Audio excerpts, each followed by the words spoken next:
This video is sponsored by Aave Gotcha. Aave Gotchas are a really cool mashup between DeFi and NFT gaming. As the name suggests, the gotcha part comes from Tamagotcha. So they are these super cool little creatures that you own and you can look after and you can give them cool wearables. The Aave part comes from the Aave DeFi dApp. So in Aave, people lock in Ethereum-based tokens, and in return they get an A token, which is an A version of that token. And what's interesting about that is you earn interest on it, and that happens because you lock your collateral into Aave and then other people borrow those tokens at a higher interest rate. So you gain an interest rate based on the fact people are borrowing them. So that means because each Aave Gotcha is created using A tokens, they have an inherent value, the value of the A tokens that was used to create them. And that value goes up over time because the A tokens are increasing in value because of this interest over time. As well as that really cool mechanic, we have all the things we'd expect in NFT gaming. So as you see here in this white paper, which you can go and read, they have randomly generated traits, they have kinships, they have a token, the ghost token. There is a DAO which looks after how the thing develops. There's going to be a whole universe and land and mini games and all the things we'd expect. So really innovative project, definitely worth checking out at aavegotcha.com. And thanks for the sponsorship. Hello and welcome to Blockchain Gaming World Daily with me, John Jordan. This is the YouTube channel all about blockchain games, so please subscribe if you're interested. So news looking at today looks pretty dry, really. So but I think it's not. So Animoca Brands has announced a strategic partnership with Binance Smart Chain. So Animoca Brands is one of the biggest companies in blockchain games. It owns the company making the Sandbox. It's developing F1 Delta Time and a number of other motorsport games. It's got investments in pretty much every blockchain games company, including Dapper Labs and Axie Infinity. So it's pretty much kind of the octopus in the center of the blockchain games industry, at least at the moment. And it's got to deal with Binance Smart Chain. So I guess people have heard of Binance. Binance is the biggest name in crypto trading. So it's a centralized exchange. Does last time I looked, $4 billion of trading a day, probably gone up in the current bull run. But that happens on its centralized exchange. It also has a couple of its own blockchains. So there was first just one called the Binance Chain, which is actually out for a couple of years, and now more recently at the end of 2020 they released this Binance Smart Chain, which is a bit more of a serious attempt to do a smart contract blockchain. So it's obviously Ethereum compatible, so it uses the same EVMs, the same little kind of coding structure, I suppose, that Ethereum does. And the reason for that is it obviously means people who are doing dApps on Ethereum can very easily port them across with very little code changes to the Binance Smart Chain. And the kind of point of that, while that's interesting, is the Binance Smart Chain is obviously attached to the Binance centralized exchange, where millions of people have billions of dollars of value. So if you can tap into a little bit of that value, that liquidity sitting in the Binance exchange and drag it onto the Binance Smart Chain, then you could have quite an interesting kind of ecosystem building up. At the moment, the Binance Smart Chain has been, what can I say? I guess it's still early days, but it's not performed as people had expected. I think partly because that's people who are interested in Binance are not interested in running things on Ethereum. They're interested in trading tokens. That's my gut feeling anyway. But obviously Binance is going to have a good go at making the Binance Smart Chain a bit more successful. And one of the things they've very much focused on is NFTs and games. So we've seen at really the end of 2020 Binance getting quite serious, or at least an element of Binance. Binance is quite a decentralized company in the sense that different divisions just get on with their own stuff. It's not like the guy who's running it, the CEO, CZ.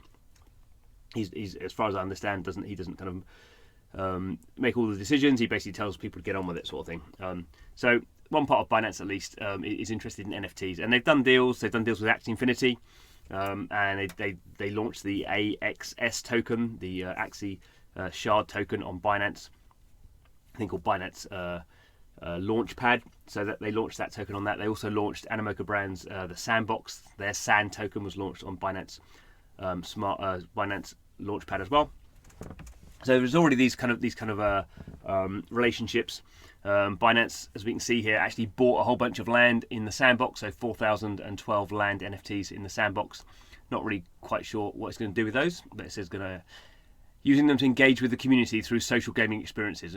Yeah, no idea what that means. Anyway, so Binance is slowly building out its kind of interesting games. Does that mean games are going to run on the Binance Smart Chain? Well, they certainly could. So any Ethereum-based game could run on the Binance Smart Chain. And the advantage would be, obviously, no gas fees or considerably fewer gas fees. So that'd be interesting. And you can actually, because it's EVM compatible, you can use MetaMask. You have to set up MetaMask in a different way, but you can use MetaMask to interact with the Binance Smart Chain. So it's not that difficult for people who are already using MetaMask to run Ethereum or interact with Ethereum games. I wonder if this would be a bit more than that. I mean, this is kind of interesting.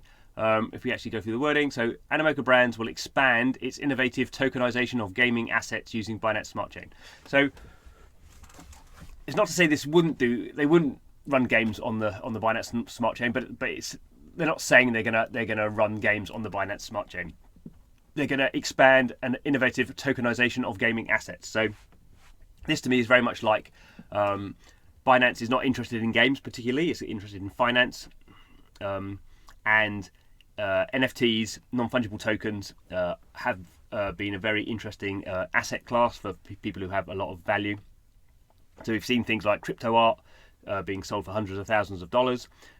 We've seen things like crypto punks and NFTs such as Axie Infinity and even some crypto kitties and various other things on F1 Delta Time, another game that Animoca Brands does. They've sold a couple of, so actually selling quite a lot of NFTs now for kind of around $100,000.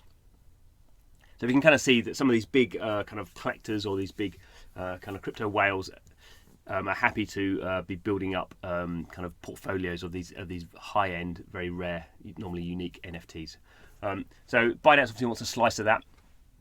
Animoca Brands wants to get the value of the Binance ecosystem into its games. And we've kind of seen this already that with the sandbox, when Binance got involved with the sandbox, and the sandbox did a sale of its land, its NFT land. They basically, so many people came from Binance to get involved with that. They crashed the server twice, and they had to cool off the sale, postpone the sale because there was too many people trying to buy the land. So we can kind of see the speculative nature of people on Binance to make money is pretty powerful, and they have a lot of money to invest. So this makes sense for Animoca Brands. What will be interesting is what happens is when you start issuing assets on the Binance Smart Chain is you're breaking composability. So composability means that everything on the Ethereum blockchain can be used in any Ethereum dApp. So if I wanted to, I could create a game that uses Axie Infinity NFTs. Why I would do that, I don't know, but I could do that because it's any asset on the Ethereum blockchain. I can make a game for that. As soon as you have assets on the Binance blockchain, then you have to have a process where you bridge them across to the Ethereum blockchain. Technically, that's not very difficult. There are some trust issues and there are some technical issues. But it will be interesting to see if this kind of works out because just issuing stuff on the Binance Smart Chain, to me, probably wouldn't work because to some degree, the people who are creating the value around these things are people actually playing these games. And if the game's not on the Binance Smart Chain, then it seems like a little bit of kind of token economy in a different sense. So we'll see what happens. I mean, the Binance brand should not be underestimated, which is something I am kind of prone to do a little bit. I'm not a massive fan of Binance. That's a video for another time. But it is the biggest brand, I think, in crypto. And particularly as well, Binance is a global company, but it's particularly strong in where Animoca Brands comes from. Animoca Brands is headquartered in Hong Kong. So it kind of makes sense from that point of view as well. So we will see how this kind of pans out. Yeah, and that's about it for today. I was thinking of what deep conclusion I could bring, but I think I've mined out my deep conclusions already. So thanks for watching the video. This is Blockchain Gaming World Daily. Please subscribe to get your daily slice of blockchain game news. See you again soon.